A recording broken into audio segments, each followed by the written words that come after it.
দেখো বন্ধুরা, আমি নেল পালিশ পরিনি, তাই ও আমাকে নেল পালিশ পরিয়ে দিচ্ছে। বলছে কি, পায়ে নেল পালিশ পরোনি কেন, পাটা ফাঁকা ফাঁকা লাগছে, একটু সাজো না, কেমন কেমন করে পাটাকে রেখে দিয়েছো। তাই আমি বললাম, পায়ের দিকে কে আর তাকাবে বলো?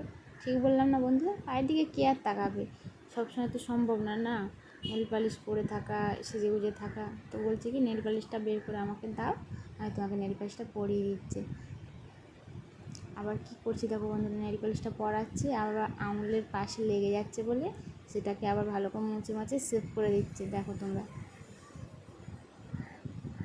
আবার সেভ করে দিচ্ছে। তো সেভ করার পর আমার কাছে ফোনটা যেহেতু ছিল পাশে, তাই আমি ছোট্ট একটা ভিডিও করলাম তোমাদেরকে দেখানোর জন্য।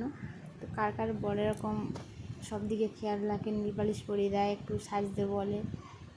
ও বুঝতেও পারেনি যে আমি ভিডিও করছি, যদিও ভিডিওটা আমি পরে পোস্ট করবো, যখন হয় তখন দেখবে যে আমি ভিডিও করে নিয়েছি। তো ভিডিওটা ভালো লাগলে লাইক কমেন্ট করো, আর পাশে থেকে একটু